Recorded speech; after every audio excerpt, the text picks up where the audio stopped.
Hello. B.El.Ed second year के बच्चों के लिए है ये वीडियो, हिस्ट्री के लिए। आज हम बौद्ध धर्म के विषय में पढ़ेंगे और उसमें बौद्ध धर्म की शिक्षाओं के विषय में भी पढ़ेंगे। क्या उनके सिद्धांत थे, क्या उनकी शिक्षाएं थी। तो सबसे पहले हम बौद्ध धर्म के प्रवर्तक महात्मा गौतम बुद्ध के बारे में पढ़ते हैं। इस धर्म के संस्थापक गौतम बुद्ध का जन्म 567 ईसा पूर्व कपिलवस्तु के लुम्बिनी नामक स्थान पर हुआ था। इनके बचपन का नाम सिद्धार्थ था। बचपन, हालांकि इसके विषय में आपने काफ़ी पढ़ा होगा कि जब इनका जन्म हुआ था तो एक जो ऋषि थे उन्होंने कहा था कि या तो ये चक्रवर्ती सम्राट बनेगा या बहुत बड़ा भिक्षु बनेगा। तो इस बात से राजा शुद्धोधन जो इनके पिता थे वो काफ़ी परेशान हो गए थे और इन्होंने काफ़ी लंबे समय तक इनको राजमहल में ही रखा और संसार के दुखों से इनको भिज्ञ नहीं होने दिया जाए ऐसी कोशिश करी थी। लेकिन अपने सारथी चन्ना के साथ ये एक बार बाहर गए और उन्होंने जीवन के दुखों का कारण देखा और वहीं से इनके मन में गृह त्याग की भावना उदित हुई। गौतम बुद्ध का मन सांसारिक कर्मों में लग जाए, इसके लिए इनके पिता ने इनकी 16 वर्ष की आयु में इनका विवाह यशोधरा के साथ कर दिया। इनका एक पुत्र था राहुल, और लेकिन 29 वर्ष की अवस्था में ही इन्होंने अपने गृह का त्याग कर दिया ज्ञान की प्राप्ति के लिए। इस जो इनके गृह त्यागने की घटना है इसे महाभिनिष्क्रमण कहा जाता है। और गृह त्याग करने के बाद महात्मा बुद्ध वैशाली गए और वहाँ के आलार कलाम नामक व्यक्ति जो कि इनके प्रथम गुरु हुए से सांख्य की शिक्षा ग्रहण करी और उसके बाद ये रुद्र क्राम पुत्र से इन्होंने शिक्षा ग्रहण करी। 35 वर्ष की आयु में ही वैशाख की रात में निरंजना नदी के तट पर पीपल के वृक्ष के नीचे इनको ज्ञान की प्राप्ति हुई और इसको बोधि के नाम से जाना जाता है। बोधि वृक्ष के नाम से इस वृक्ष को जाना जाता है। और ज्ञान की प्राप्ति के पश्चात महात्मा बुद्ध का नाम सिद्धार्थ से, मतलब जो उनका नाम सिद्धार्थ था, अब बदलकर बुद्ध अर्थात ज्ञानी हो गया। बुद्ध ने जब अपना प्रथम उपदेश दिया, जो इनके 5 शिष्य थे उन्हीं 5 को इन्होंने अपना प्रथम उपदेश दिया सारनाथ में दिया। ऋषिपत्तनम जो पुराना नाम था सारनाथ का, इसे बौद्ध ग्रंथों में इस घटना को धर्म चक्र प्रवर्तन कहा गया। जो बुद्ध के उपदेश थे वो उन्होंने पाली भाषा में दिए। इनकी मृत्यु 80 वर्ष की अवस्था में 483 ईसा पूर्व कुशीनगर, जो कि वर्तमान देवरिया उत्तर प्रदेश में है, वहाँ पर हो गई थी। और इस घटना को बौद्ध धर्म में महापरिणाम निर्वाण कहा जाता है। निर्वाण प्राप्ति निम्न 10 शीलों सिद्धांत पर आधारित है कि निर्वाण कैसे प्राप्त किया जाए, क्योंकि बौद्ध धर्म का एकमात्र लक्ष्य क्या था? निर्वाण की प्राप्ति। और ये निर्वाण प्राप्ति कैसे प्राप्त कर सकती है? अहिंसा, सत्य, अस्तेय, चोरी न करना, अपरिग्रह यानी कि किसी प्रकार की संपत्ति का संकलन नहीं करना, मदिरा सेवन नहीं, असमय भोजन नहीं, सुखप्रद बिस्तर पर नहीं सोना, धन संचय, स्त्रियों से दूर और नृत्य गान इत्यादि से दूर, यानी कि त्याग की भावना का इसमें बहुत अधिक इस पर बल दिया गया है। और इन निर्वाण की प्राप्ति केवल कैसे हो सकती है? इन अष्टांगिक मार्गों पर चलकर, जो सम्यक कर्मांत, सम्यक संकल्प, सम्यक वाणी, सम्यक आजीव, सम्यक व्यायाम, सम्यक स्मृति, सम्यक समाधि।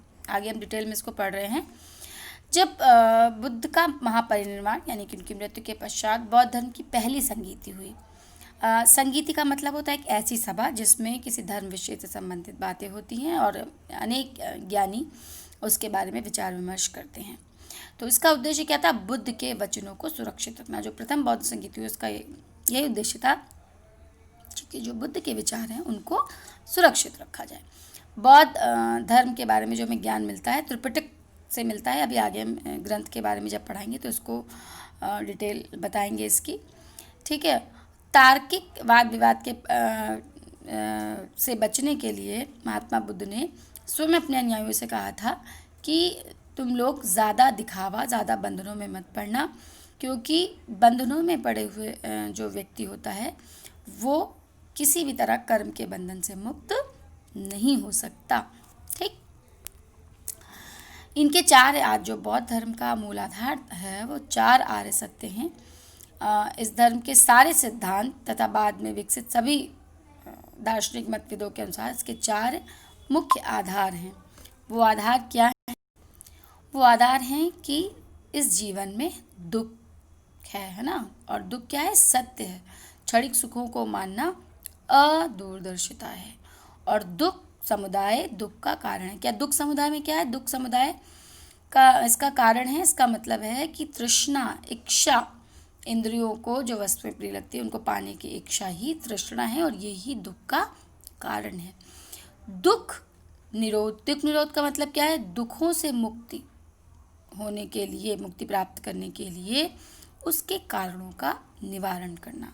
और निवारण क्या है? इच्छाओं को नियंत्रित करना, तृष्णा पर विजय प्राप्त करके दुखों पर मुक्ति विजय पाई जा सकती है, या दुखों से मुक्ति पाई जा सकती है।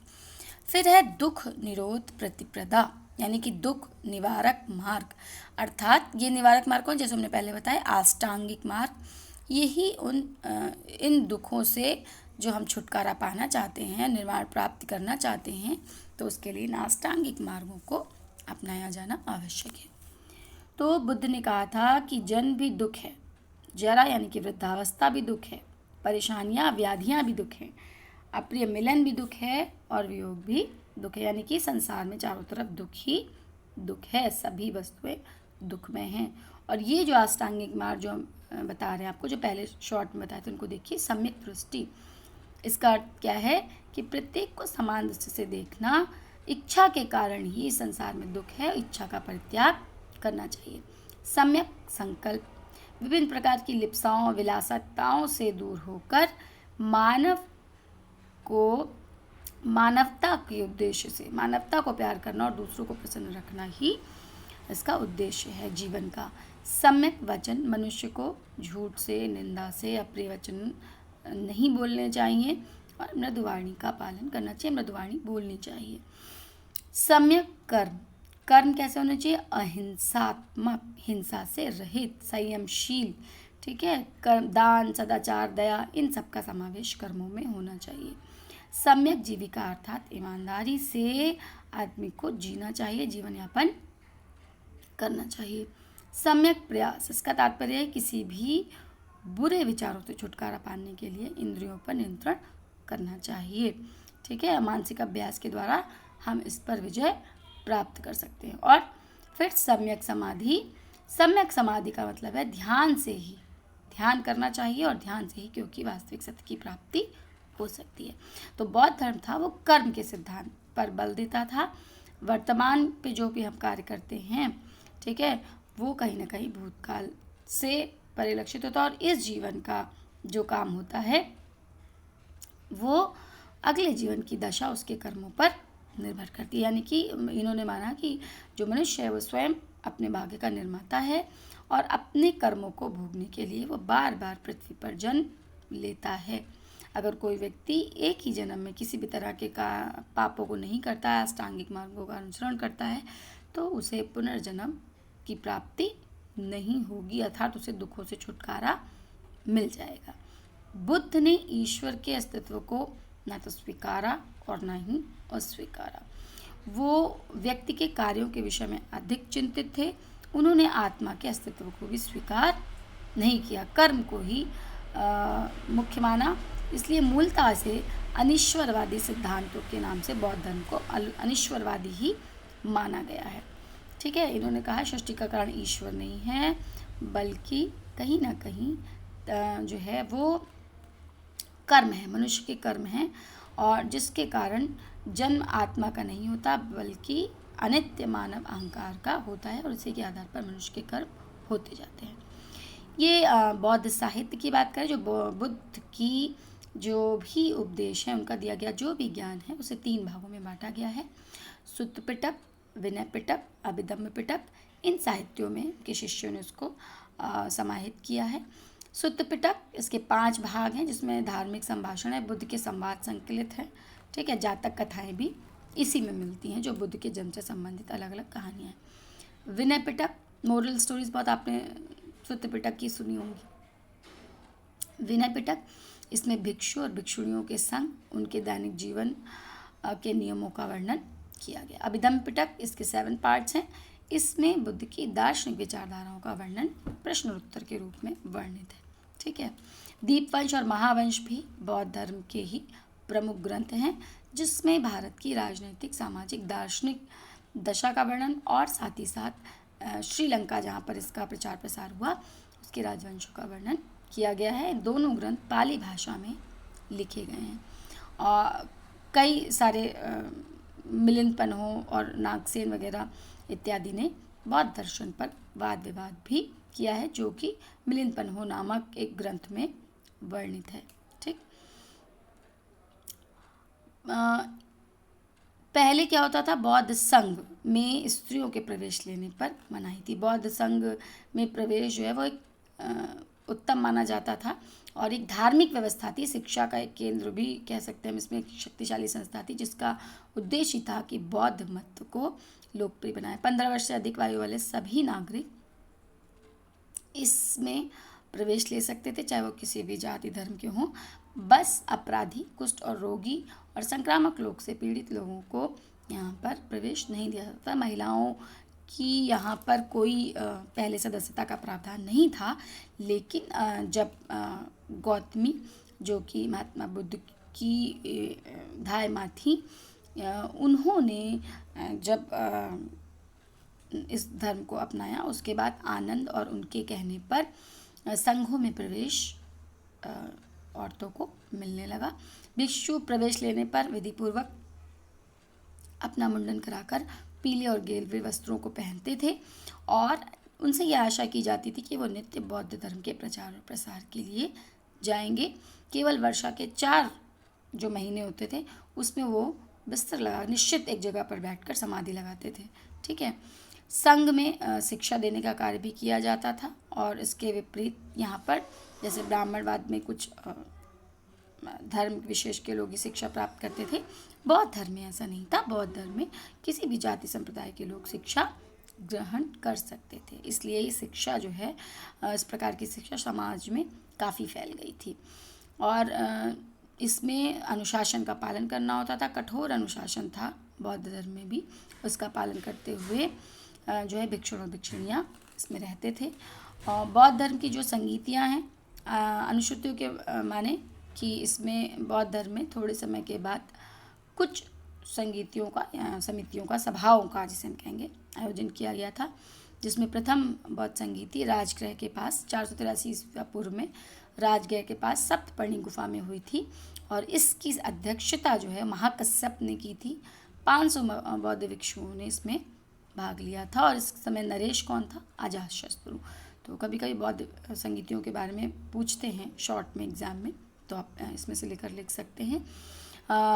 उसके बाद बुद्ध धर्म को शिक्षा जो विभिन्न पिटकों में विभाजित किया गया बौद्ध धर्म को, विनय पिटक, सुत्त पिटक, वो कहीं ना कहीं जो है वो इस बौद्ध संगीति में इसका निर्णय हुआ था और आनंद के नेतृत्व में सुत्त पिटक की रचना की गई थी।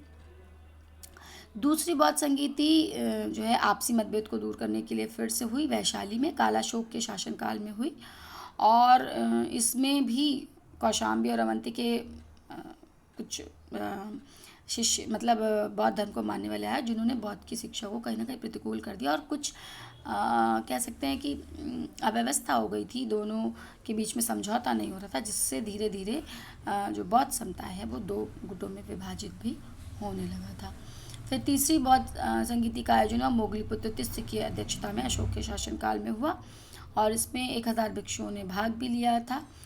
इसका वर्णन अभिधम्म पिटक में किया जाता है। दार्शनिक जो भी इसमें मत हुए थे, लेकिन इसमें भी कोशिश की गई थी कि बौद्ध मत से जो असंतुष्ट लोग हैं उनको नए परिवर्तनों से मुक्त किया जाए, परंतु ऐसा हो नहीं सका था। फिर चतुर्थ बौद्ध संगीति का आयोजन कश्मीर के निकट कुंडलवन में कनिष्क के शासनकाल में हुआ।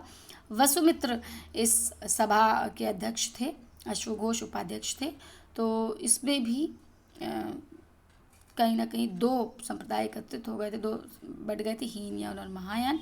और धीरे धीरे बौद्ध धर्म जो है वो बंटने लगा। ये संप्रदाय की इस हेडिंग में हमने बताया है कि कैसे जो स्थिरवादी और महासंदिग्ध थे 11 संप्रदाय में बटे, फिर 7 संप्रदाय में बट गए, फिर इससे 18 हीनयान मत में हो गए जो कड़े अनुशासनों का पालन करते थे, ठीक है। और महायान संप्रदाय जो है वो बाद में प्रचलित हुआ, जिसने नवीनता से इस बौद्ध धर्म को धारण किया। हीनयान में बुद्ध की रूढ़िवादिता है, कहीं ना वो पूरी रूढ़िवादी शिक्षा में विश्वास करते थे, जबकि महायान ने समय के साथ परिवर्तनों को स्वीकार किया। बौद्ध धर्म का पतन, बौद्ध धर्म का उद्भव और विकास ब्राह्मण धर्म में प्रचलित दुर्गुणों के कारण हुआ था। इसी कारण लोग इसमें आ गए थे ब्राह्मण धर्म को त्याग करके, लेकिन धीरे धीरे समय के साथ इसमें भी वो दोष निहित हो गए, कर्मकांडों की अधिकता हो गई और धीरे धीरे ये धर्म अपनी लोकप्रियता को खोने लगा, क्योंकि ये भी बौद्ध धर्म की प्रतिमाएं स्थापित करने लगा, तंत्र मंत्र का धर्म में प्रवेश हो गया और धर्म ने अपना वास्तविक आचरण और स्वभाव खो दिया। इसी बीच शंकराचार्य और कुमारित्न जैसे विद्वान के प्रयास से फिर से ब्राह्मण धर्म लोकप्रिय हो गया और बौद्ध धर्म के विभाजन के बाद इस मत का पतन होना प्रारंभ हो गया। ये आपका बौद्ध धर्म था। इससे रिलेटेड और भी चीज़ें आगे हम आपको बताएंगे, ठीक है। तो आप इसको पढ़ लीजिएगा, बहुत डिटेल में नहीं है, लेकिन फिर भी जो भी आपसे क्वेश्चन आते हैं कि बौद्ध धर्म की शिक्षा सिद्धांत के बारे में बताइए, अष्टांगिक मार्गों का वर्णन कीजिए, ठीक है, निर्माण प्राप्ति के साधनों का वर्णन कीजिए, तो वो इसमें निहित है।